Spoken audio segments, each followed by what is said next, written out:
Ketika hatimu mencintai apa saja selain Allah, itu sudah masuk dalam pasal pengkhianatan.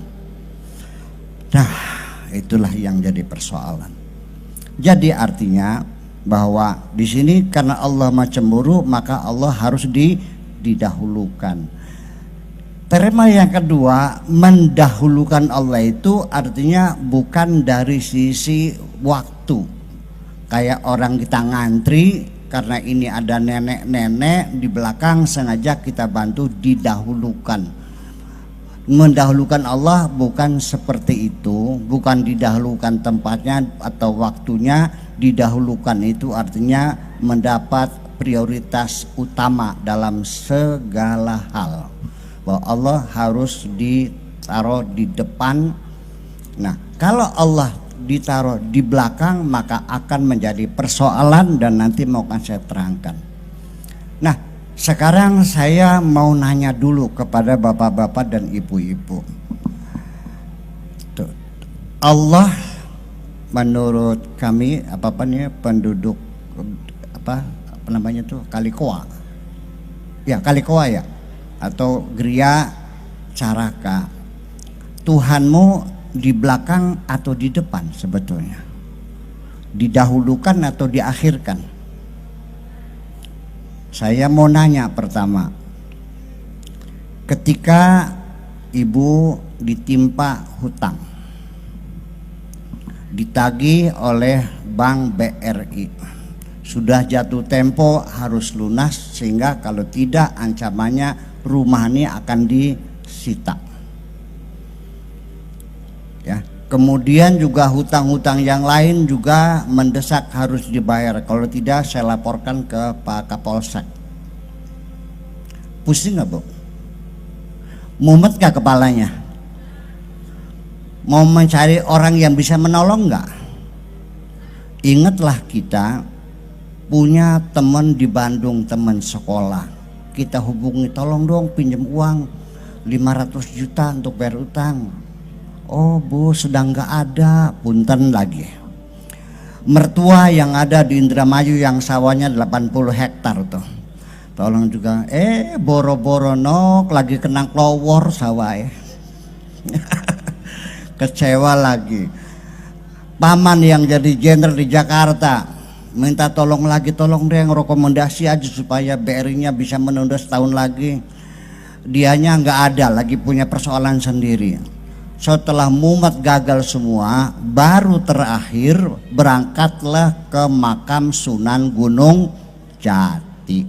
Disitulah berpuasa, sehari-hari puasa, baca Quran terus menerus, sholatnya bukan hanya 5 waktu, qobliyah dan ba'diyahnya.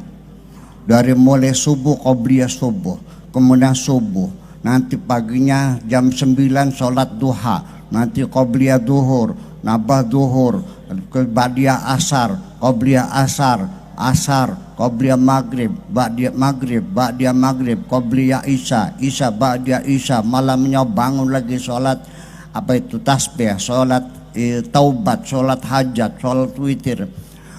Sehari-hari baca Quran saja, nangis lagi. Hebat nggak ibadahnya? Saya tahu begitu buka buku hariannya, utangnya 500 juta. Berarti di sini Tuhanmu ditaruh di depan apa di belakang? Ninggur ya, tait ya.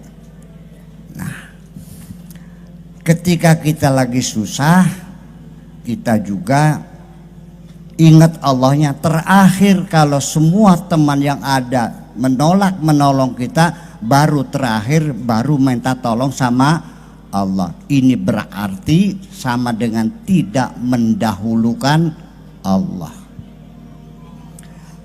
Seharusnya gimana? Ya seharusnya sebelum minta tolong kepada siapapun, minta tolong dulu kepada Allah Subhanahu wa ta'ala. Ayyama tad'u falillahil asmaul husna. Tinggal panggil saja namaku, Bu. Kata Allahnya, panggil. Kalau kamu kurang rezeki, panggillah aku ya Rozak. Bapak-bapak pengen naik pangkat, panggil namaku ya Wahab. Kamu yang jomblo-jomblo, kepengen dapat jodoh, panggil namaku ya Wadud, ya Wadud, ya Wadud. Betul nggak? Kok susah banget?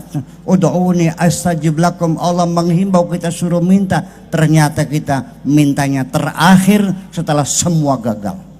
Ini berarti Allah ditaruh ning barisan paling teet. Begitu juga ketika kita sedang kaya raya, sedang banyak rezeki, semuanya kita belanjakan untuk hawa nafsu kita, untuk keinginan kita. Nanti sisanya sing receh-receh kan sering kanggo Gusti Allah. Terakhir. Betul enggak? Nah, apa yang terjadi nanti? Nanti di hari akhirat akan ada orang yang tercengang ketika dalam proses hisab, pengadilan tertingginya Allah di hari akhirat, namanya yaumul hisab. Sementara di dunia ini mungkin kita punya catatan khusus tentang kebaikan-kebaikan kita. Sodakoh, nyantuni anak yatim, nyumbang masjid, ukhuwatul ummah, kemudian dan orang jompo, semuanya dihitung semuanya. Sembayangnya qobliyah ba'diyah dihitung ganjaran. Nah, begitu di akhirat diberi kitab oleh Allah, begitu dibuka kosong melompong. Kalau terjadi pada diri ibu-ibu dan bapak-bapak semacam ini, kecewa enggak, Bu? Ya Allah, jadi kosong. Malah terbalik, bukan hanya kosong, kebaikan kita dalam pikiran kita ternyata dicatat malaikatnya kejahatan. Nah, sebelum itu terjadi pada diri kita semuanya, alangkah baiknya mumpung masih hidup, mumpung masih bisa melihat matahari, yuk kita perbaiki persepsi kita ini semuanya. Artinya bahwa coba kita perbaiki lagi. Jangan sampai kita nanti kecewa. Karena Allah memperingatkan, begini artinya, maukah kamu ku beritahukan tentang orang-orang yang amalnya merugi semua, tekor semua. Pengen tahu nggak? Nah, qul hal adullukum bil akhsarina a'mala. Maukah engkau kuberitahukan tentang orang-orang yang amalan-amalan di dunia ini merugi semuanya, bangkrut semuanya ini. Pengen tahu? Nah, Allah mengatakan hal adullukum bil akhsarina a'mala alladzina dhalla sa'yuhum, yaitu orang-orang yang tersesat dalam perjalanannya, alladzina dhalla sa'yuhum fil hayati dunya, ketika di dunia perjalanannya tersesat, wahum yahsabuna annahum yuhsinuna sun'a, karena di dunianya ini dia beranggapan, mengira isinya kebaikan semua. Setelah pulang di akhirat terjadi adalah kejahatan semua. Akan terjadi orang semacam ini karena prosesnya tidak pernah mendahulukan Allah Subhanahu wa ta'ala. Di dunia ini, ibu-ibu, bapak-bapak, mungkin saya menduga ini rajin-rajin semua sholatnya nih. Ya, buktinya apa? Masjidnya kurang ya, ya kan? Berarti nggak muat ini nih. Ada satu kesadaran semakin tumbuh. Tolong mulai hari ini jangan terlalu banyak menghitung pahala-pahala sholat kita. Coba diperbaiki sekarang dulu. Karena kenapa? Karena nanti di akhirat orang yang mencatat kebaikannya, sholatnya subuh, duhur, asar, maghrib, sholat duha, sholat taubat, sholat tasbih, sholat, ditulis semua. Begitu di akhirat dibuka kitabnya, dicari bab sujud, tidak ada, bab ruku tidak ada, kosong. Adanya bab pleding. Ngerti pleding? Nungging. Tahu nungging? Malaikat, saya bersujud kok. Kata malaikatnya, kamu nungging? Loh, saya sholat. Enggak, kamu nungging. Kenapa? Ya karena selama di dunia Tuhanmu kau taruh di belakang. Ibu-ibu sujud.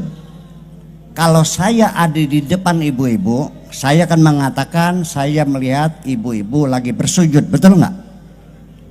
Kalau saya yang ditaruh di belakang ibu sujud, saya melihat apa itu? Betul nggak?